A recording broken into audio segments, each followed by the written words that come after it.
All right, so this is about, well, it's not about where we left off. This is where we left off yesterday.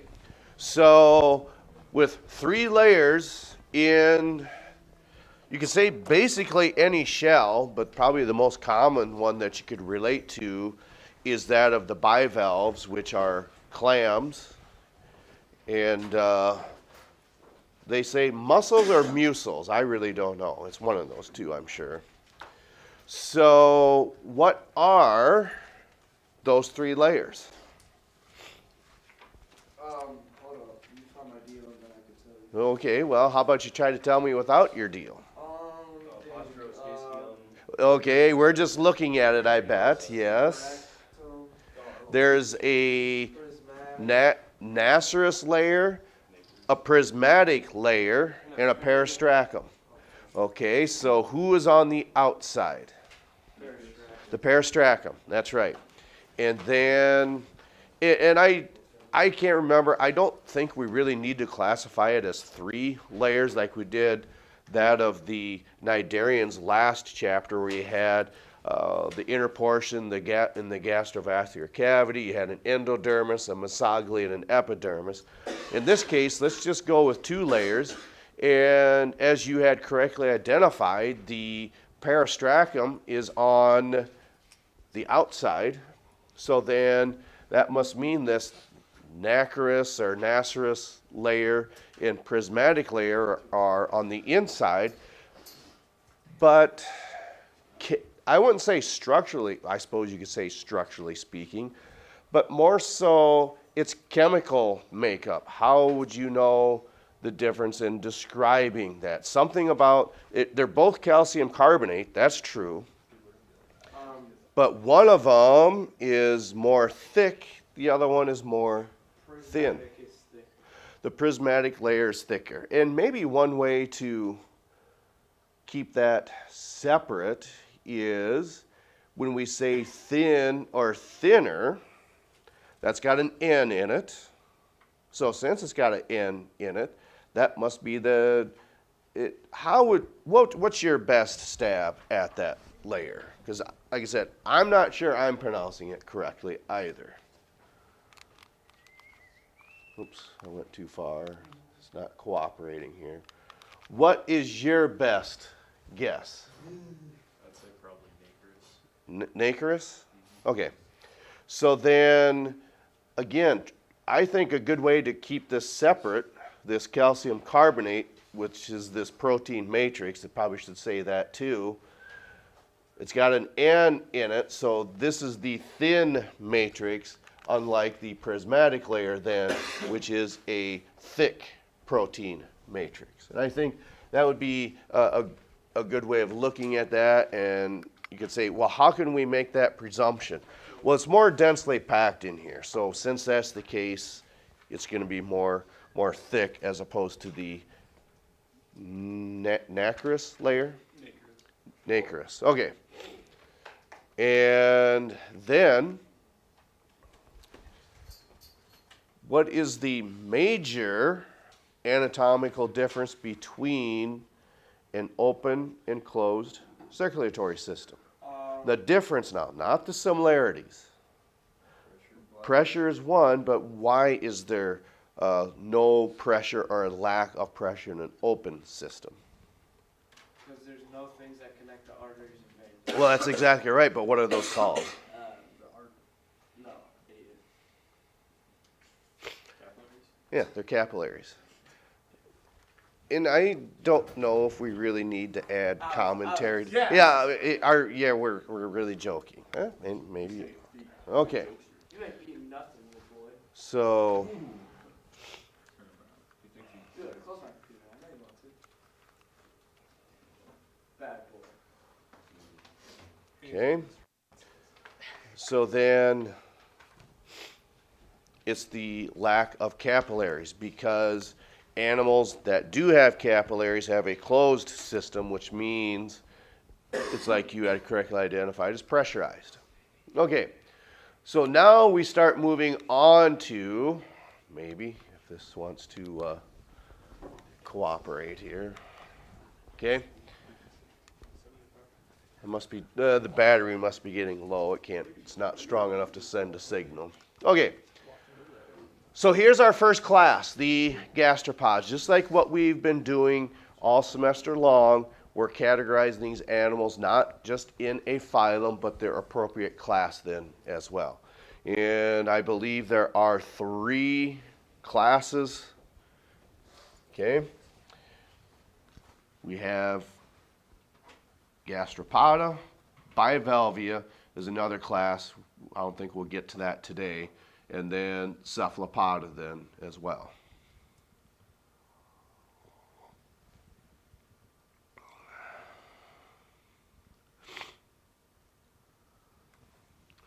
So what, besides an open area, what does this mean to you?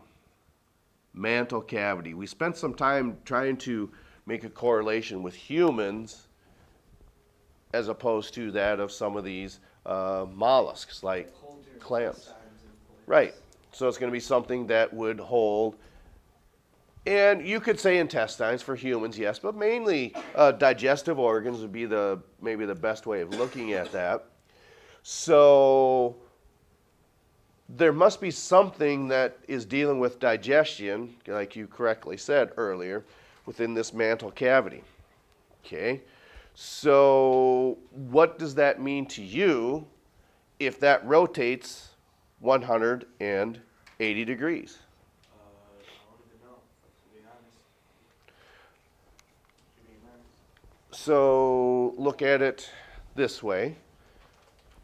I don't know how far do you get from home? Oh, I forgot my phone. Do you keep driving to school or do you go back home to get it? Or is that a silly question? Depends on how far you Well, you're almost to the school here. If I'm halfway walking to school, I might just walk all the way to Okay? So then you're closer to home then. So you're walking and you tell yourself, shoot, this is a calculator, shoot, I forgot my phone. So what do you suppose that means? You turn around and go back in the opposite direction. So what degree is that? That's 180. It's 180 degrees. Okay? So what happens here, and maybe the best way of looking at that would be when we're talking about this. Okay? If you have your hands out like this, okay? This is the anterior side, okay? Or where food particles go in through the mouth, they're swallowed, they go through the pharynx, through the esophagus, down into its digestive organs. These intestines then are found in this shell. So what happens then, if this twists then 180 degrees, which it does, that intestine gets longer. Why would nature select an animal to have a longer small intestine? First of all, you'd have to know, what does the intestine do? Digests. Well, yes, it digests, but that's kind of a vague answer. I'll be talking about zoology. Yeah, I know. Let's close these. The quicker we get this done, the quicker you can get back to that. Yes, sir. We're asking nicely. Thank you. So, but you're not quite right. You said something about digestion, which is true. But intestines do a process of digestion, but as it's moving through that tube, what do the intestines do besides break the materials down? Digest it. Well, I know, we just said that though. Take it in. Okay, taking it in, that's a good answer, but there's a better term than that. Absorb it, that's right.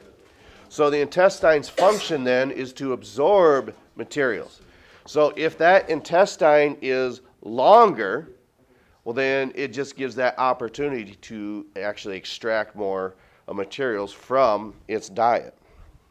Then you might say, well, why is it that these animals, it's very rare. I think it's the only occurrence that I know where a process like this takes place where the entire body shifts around 180 degrees. Well, what is a unifying characteristic of all mollusks? What characteristics do they have in common? They all have shells. They all have a shell and A foot. no. No. Has something to do with its oral cavity. What's a better term for that? Radula. They all have a radula then. Okay. So I want to get through this.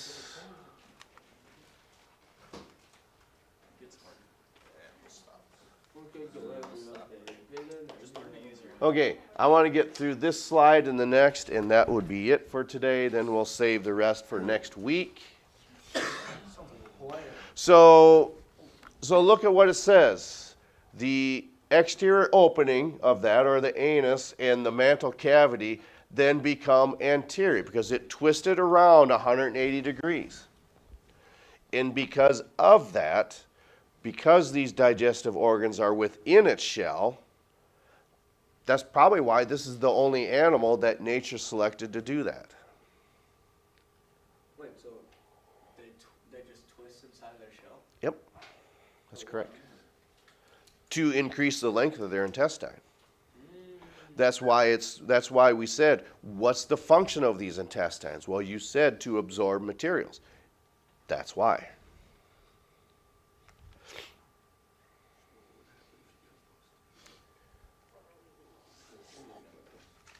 So what type of diet can you presume that these animals are? Be specific then. I know, that's what I'm asking you. What are you talking about? I don't know, he was saying some inappropriate stuff to me. Talking about the anus. Ew! Grow up. Okay, we are in high school, all right? Okay, what did we say earlier? Quicker we get started, quicker what? Quicker we'll get done. Okay? So be specific. What type of feeders are these? Do they feed only on plants? They're carnivorous. They're carnivores. Why is that right? Because they eat and... Right, they're omnivores. They actually eat both. So we can presume they eat plants. We know they eat animals because it says it's carnivorous. And then we also have this scavenging. What does that mean to you if it's a scavenger? What does it mean to scavenge? Yeah. So why would that be important in the sea or the ocean? Because you said picks off dead animals. That's exactly right. So what would happen to build up inside, or I don't say, but in the waters then if there's nothing consumed, dead or decaying materials? Lots of, you could say not poison, but lots of, yes, that's the word I was looking for. Toxins would be released. That's right. Okay. So then finally, we'll wrap this up for today.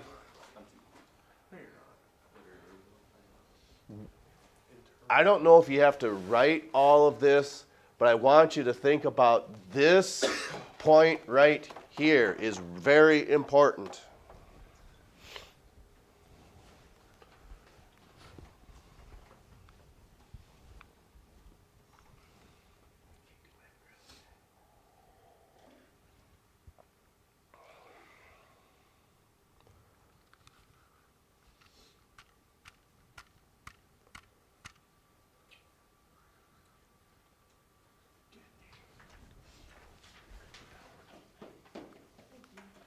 So, why is this point so important?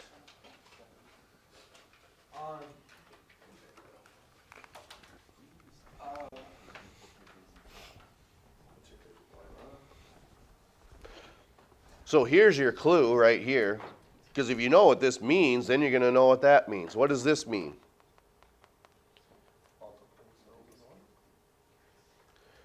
What type of digestion have we been talking about up to this point? How do sponges feed? Yeah, they're filter feeders, but how did they digest materials? Extracellular, intracellular. Well, it's one of those two, but which one's which? Intracellular goes straight to the cells. Right, if it's intracellular digestion, each and every cell will break down the materials. It's not very complex. You might think so, but it's not. If it's extracellular digestion, what does that mean to you? Takes multiple cells to break it down. It's not that it's multiple cells, it would be multiple systems. You actually have a digestive system, and then when it's being broken down in the intestines, how does it get from the intestines to the cells? Has something to do with this structure. Blood, exactly. So that means that these are circulating through a circulatory system. So these nutrients and materials can now go from the intestines to each individual cell. And that is the first time that we've talked about something like that. Okay, so let's try to plan next week. As far as I know, I would think that, is there any reason that anybody's gone next week that you are aware, those of you that are here? Okay, so then let's perhaps plan on Monday. We'll write that activity on there. And then Tuesday, we'll go ahead and continue with these gastropods. Okay? And then probably Wednesday, we'll get to the bivalves then. So I'll write that in here. Okay.